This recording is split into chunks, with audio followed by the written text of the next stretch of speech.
Hello friends, welcome back to the fifth part of the topic centroid and center of gravity, where in my previous lecture we solved a T section to find out centroid of the given section, while in this section we'll be solving an I section and the question is as given over here. An I section has a top flange 20 cm cross 2 cm. So here the dimensions given here are 20 cm and 2 cm thickness. A web of 30 cm cross 2 cm, or rather we can say that it is 2 cm cross 30 cm, because the first dimension given is always horizontal. So 2 cm and 30 cm. So this is 2 cm and this is 30 cm.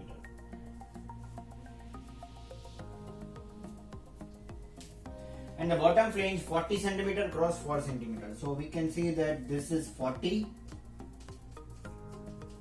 and the depth of the bottom flange is 4 cm. So these are the dimensions of this I section, what we have to find out the centroid. So as we did in the previous lecture, what we need to do here is our first task will be to divide this I section into 3 parts. So this is our first part, this will be our second part, and this will be our third part. In previous lecture in T section there are only 2 parts, but here we are having 3 parts. Then our next task is to provide a reference axis. On the extreme left, yes, we are having this and this. This is our reference axis, with reference to which we will be finding the centroid or x bar and y bar coordinates of centroid. Then after, our next step will be to identify whether it is symmetrical, and if it is symmetrical, then about which axis, x, y, or both the axes. So here we need to check whether it is symmetrical on which axis. So right now if we divide this from the central part on y axis, then we can say that this is symmetrical about y axis. The given section is symmetrical about y axis, and it is not symmetrical about x axis, because both the dimensions of the flange are different. In case if we were having both the flange, bottom and top flange of the same dimensions, then this I section would be of symmetrical about both the axes, and our task would be very easier. But right now, as this is symmetrical about y axis, our x bar, our x coordinate of the centroid is obtained directly. So yes, we will calculate that first. I section is symmetrical about y axis, then x bar is directly available, and that is x bar is equal to greatest dimension divided by 2. So here the greatest dimension is 40, divided by 2 is 20. So our half of the problem is solved over here. 40 divided by 2 is 20. So y bar is to be calculated here. X bar is given. So at first our half of the problem is solved. Traveling from here till here, we have x bar is equal to 20. Now we need to calculate y bar. Again, for y bar, as we used the formula in my previous lecture, we'll use it again. Y bar is equal to a1y1 plus a2y2 plus a3y3 upon a1 plus a2 plus a3. Last time we had only 2 parts, so it was a1y1 plus a2y2 upon a1 plus a2. While this time we are having 3 parts, so we are having it a1y1 plus a2y2 plus a3y3 divided by a1 plus a2 plus a3, where a1 is the area of the first part, a2 is the area of the second part, and a3 is the area of the third part. See, this is our decision to divide like this. We can even divide this like this vertically, but we have divided this horizontally.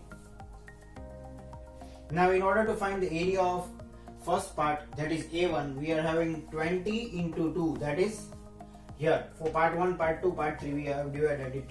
And for part 1, a1 is 20 into 2, 40 cm. For part 2, area is 30 into 2, that is 60 cm square. And for part 3 we have 40 into 4, that is 160 cm square. So in this way we have obtained a1, a2 and a3. But in this formula what we need is y1, y2 and y3 also. So as we did in the previous lecture, again this time also we will be calculating. If we want to find y1, it means here we are finding for y1. It means that we are traveling in y direction from here till the center of the first part, till that is till here. So from this origin till this distance will be 4 plus 30 plus 1. That is half of this 2. 4 plus 30 plus 1. So add 4 plus 30 plus 1, that is 35 centimeter. Now for y2, that is we have to reach from here till half of the second part. That is 4 plus 15. That is we need to reach up till here. That is 4 plus 15. That will be 4 plus 30 by 2, 19 centimeter. And again for the third part, we have to reach from the origin till half of the third part. That is till this much. So here 4 divided by 2, that is 2 centimeter. So in this way we have obtained the values of A1, A2, A3, Y1, Y2 and Y3, and in this way we can get the value of Y bar by inputting all these value in this formula. And 14 to 35 plus 16 to 19 plus 116 to 2, that is A1 Y1 plus A2 Y2 plus A3 Y3 divided by A1 plus A2 plus A3, that is 40 plus 60 plus 160. These all things we already have found in part 1, 2 and 3. And just solving this, we will be having our answer 2860 divided by 260, that is 11 centimeter. So our x bar is 20 and y bar here is 11 centimeter. So we can write 20 and 11, right? This is our required answer. We can even show it over here. Let me show this clearly. I'll just remove the unnecessary things now.